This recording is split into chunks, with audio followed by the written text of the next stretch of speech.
โอ้ยโอ้ย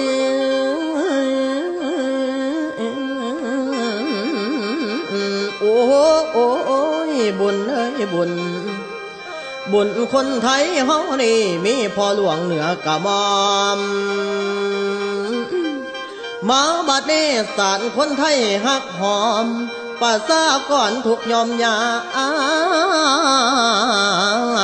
อาศัยสน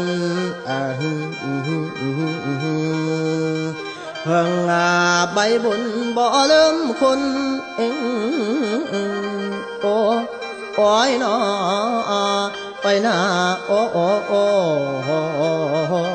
โอ้ยลันนาม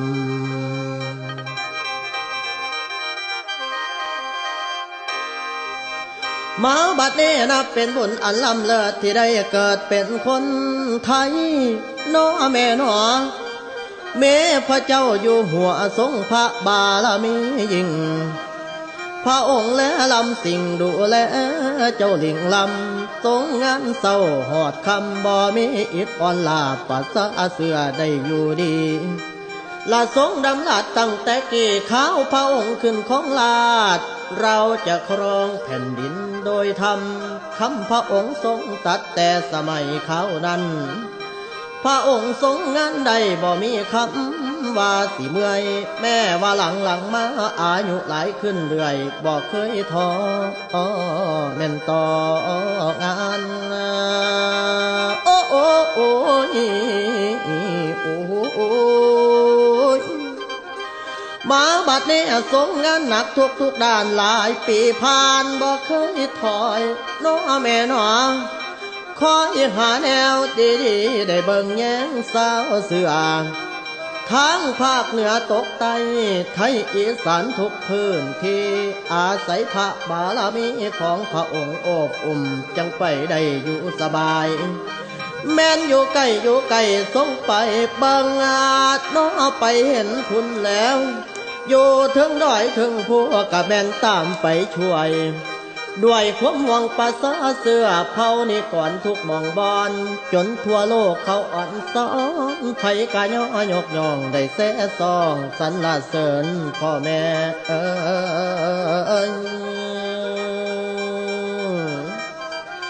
มาบัดนี้นาประเทศจนได้เอิญเป็นกษัตริย์นักพัฒนา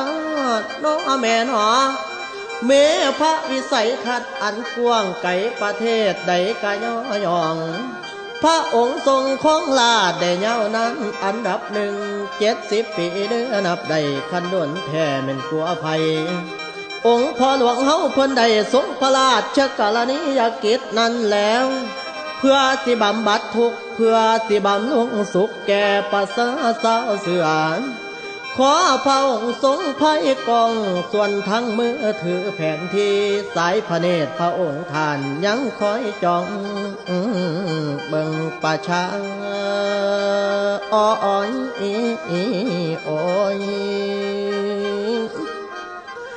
โอ้ยพัฒนาทั่วเขตแคว้นด้วยโครงการในพระราชดำริน้อพอน้อ4,000 กว่าโครงการทั้งอีสานตะวันออกตะวันตกเหนือใต้อยู่บ่ไกลพระองค์ทรงย้ำบ่อยๆนั่นก็คือโครงการเศรษฐกิจพอเพียงเด้อพี่น้องได้เสซองทั่วสยามละคนไทยทั่วเขตกามทราบซึ่งพระบารมีน้อแม่น้อนำโครงการดีๆได้ซอยเหลือประชาชนแผ่ไพศาลดังก้องพระเกียรติคุณอันยิ่งใหญ่โลกหูจักเมืองไทยย้อนชื่อเสียงพระองค์ท่านได้ดังก้องแผ่กระจายเกิดเหตุด่วนเหตุหายไฟไหม้ป่าพายุโหมโอ้ยน้ำปลาไหลลงเขาเผานี่ก่อนได้นอนให้จากขอนซุ้มขอนไม้แต่งเฮือนสานบ้านจนมนเดชะบุญบารมีพ่อหลวงคอยช่วยมันซอยเหลือปี54น้ำเหนือได้ไหลบากกอดทอมอพ่อหลวงเฮาบ่ลีรอได้ซอยเหลือหลายด่าน เป็นอาหารของใส่ในครัวเฮือนได้แจกจ่ายประชาชนผู้เดือดร้อนได้ยืนยิ้มพองน้ำตาพ่อแม่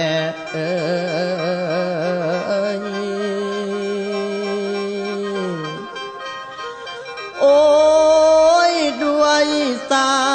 บซึ่งในพระมหากรุณาโปรดเกล้าบอกเคยห่างนั่นวางป่าทรงเคียงข้างประชาชนแม่หนาวฝนหรืออ่อนสอนเด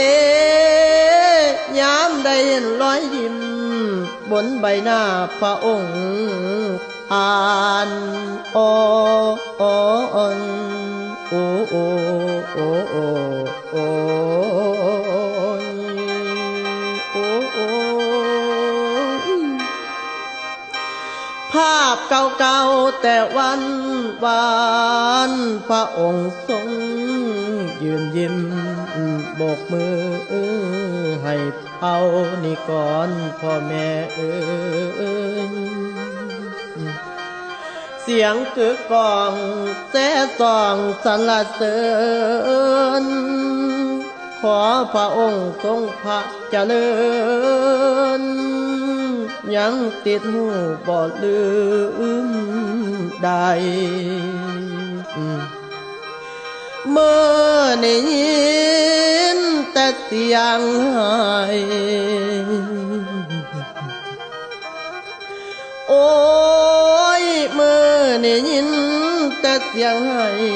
ของคนไทยให้นำพรจากลูกไปแล้วจากลูกไปแล้วละบอกคน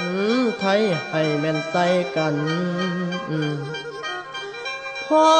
จากไปมือนี้นั้นมันยิ่งใหญ่มหาศาลเสียอีหยังกะบ่ปานเสียพอหัวเหนือเก่า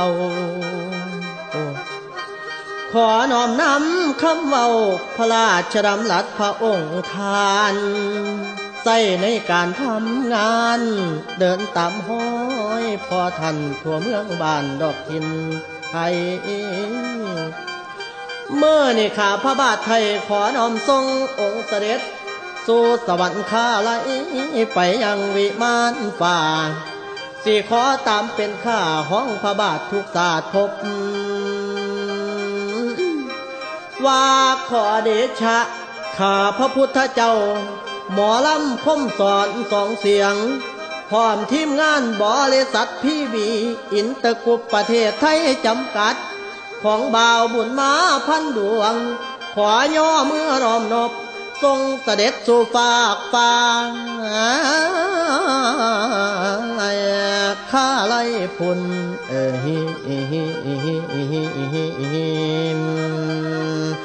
บอนวิมานองค์ราชันโอ้โอ้โอ้โอ้โอ้ยโอ้ยนอโอ้ยนอโอ้โอ้โอ้โอ้โอ้โอ้โอ้โอ้ย